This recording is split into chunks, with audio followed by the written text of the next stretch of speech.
how to break your sugar addiction once and for all. I get so many questions from people asking me how they can break their sugar addiction. They feel like they can never stop once they start eating sugar, cookies, donuts, cake, whatever it is, chocolate. And today I'm going to tell you how you can break this sugar addiction once and for all. And I guarantee that it's not going to be what you think. But in order to do that, we need to address what your sugar addiction actually is. And actually, it's not even a sugar addiction. It's not a food addiction. You're just addicted to the way that it makes you feel to eat highly palatable, highly sugary foods.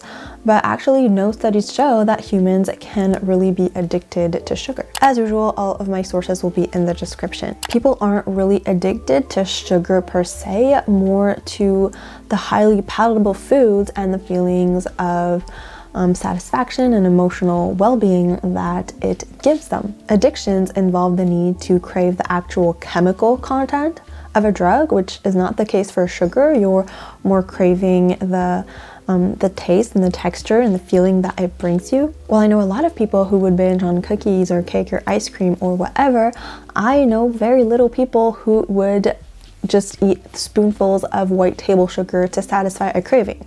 I mean, there may be some, but very few. Ultimately, the term food addiction is flawed because addiction to food can't be compared to an addiction to another type of substance like drugs or alcohol, because food is essential to our survival, unlike these other substances. The term eating addiction is therefore more suitable if you want to kind of play around words, because it describes the behavioral eating addiction that we may face without the actual notion of like a chemical addiction. Now, a lot of people bring up the rodent studies where rats have been shown to prefer sugar over cocaine. And again, in light of what we just said, that's not that surprising because food is necessary to live and not cocaine. But also, the rats preferred the sugar when they had been previously restricted from that sugar, not when they could access it whenever they wanted. So that's really what we're going to remember here, and that's really the key to getting out of your eating addiction. So basically, what drives this addictive-like behavior is the restricted access to sugar, and that's really your key to getting out of your food addiction. How to break your sugar addiction. So even if we now know that there are no such things as actual sugar addictions, the eating behavioral addictions that we may experience in regards to food are very real. In most cases, if you feel like you're obsessed with food or addicted to food, it's because you've been restricting your eating in some way. I'm sure you can look back into your past and think about a time where you weren't allowed to have a certain food and that only made you crave it more.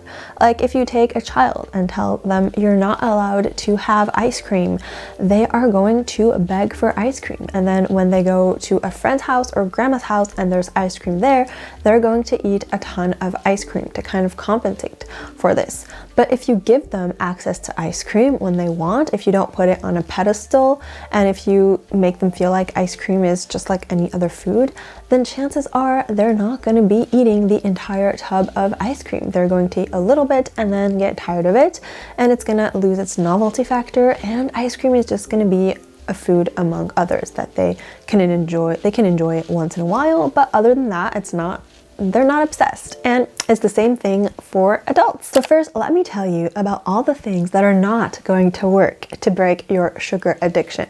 1, controlling all of the sugary foods that you eat, controlling the portions of sugary foods that you have and being like, okay, I can only have 1/2 of a square of chocolate every other day. Also, what's not going to work is removing all of the sugary foods from your house and just never buying them. And then once you buy them, eating the entire thing and then never buying them for like the next 3 months. It's also not going to work if you try to replace every donut or cookie craving that you have by eating a piece of fruit. And finally, it's not going to work if you try to guilt yourself into stop eating sugary foods, if you tell yourself that you have no willpower and that this is all your fault, and basically, guilt yourself into it. That's not going to work either. So basically, the key to getting out of your sugar addiction is to remove the restrictions that you have around sugar. Now, don't worry, I'm not going to tell you to just go eat all the sugar you want in the world and to eat only that, although that might work if that's something you want to do.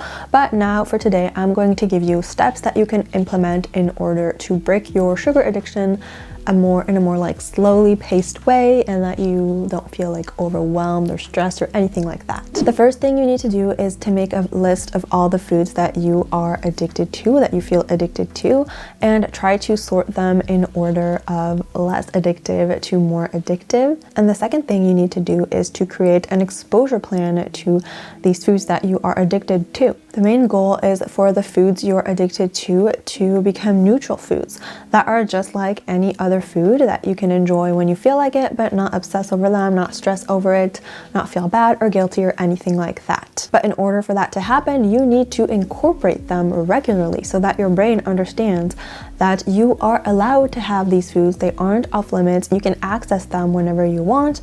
Therefore, there's no need to binge on them and have this obsessive addictive behavior to them when they're there. And after a while, the novelty factor will start to wear off and you'll get sick of having these foods all the time, and naturally you will eat them less and less. So the way to do this is to start with one of the foods that you feel that you are least addicted to and incorporate a little bit of it to your meal, to one of your meals.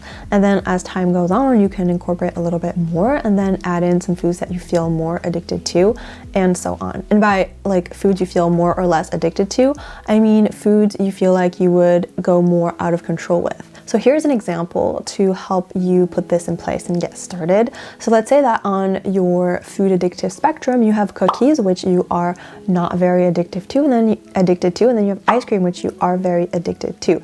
And cookies, that means that if you're craving a cookie, you can usually eat like maybe 2 or 3 or 4 even, which is more than what you initially wanted, but it's fine. It's not like you're finishing the entire bag.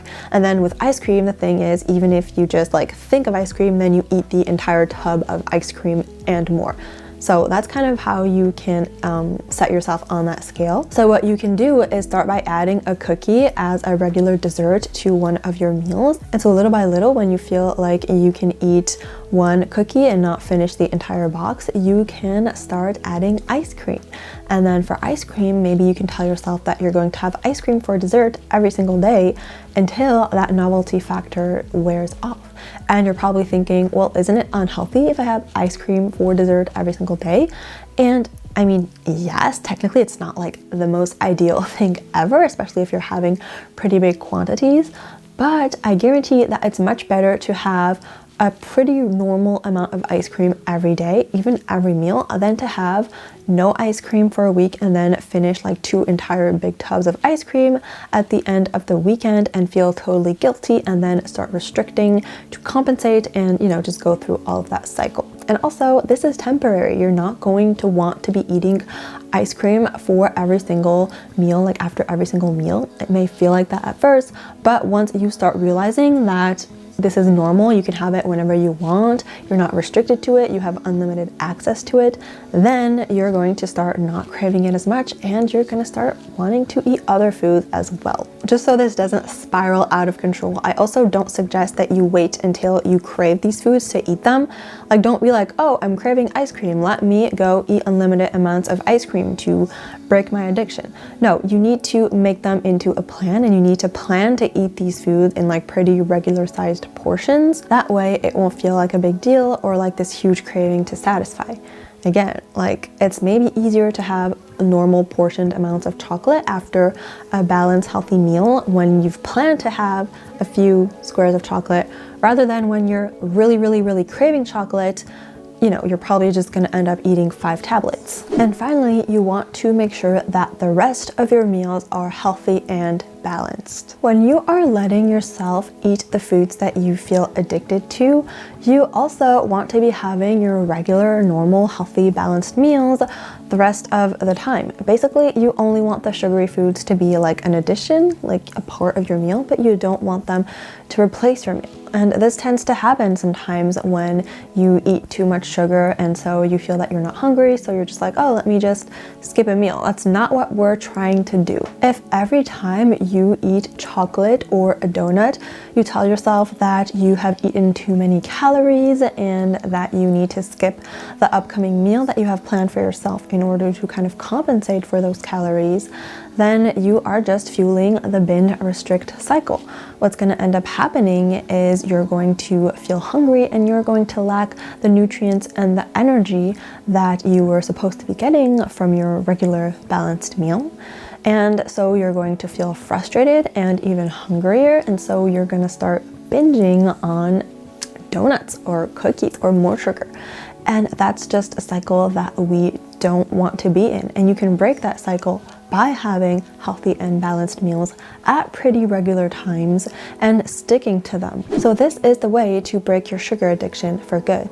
And I don't say that it's going to be easy or that it's going to be immediate, but it will be long lasting and it will be worth it. Also, if you feel like this is too scary for you and you want someone to help you along the way, I offer online nutrition consultations that you can book, and we can totally go through this entire process together. I also offer email consultations if you're not really willing to have a Zoom call with me.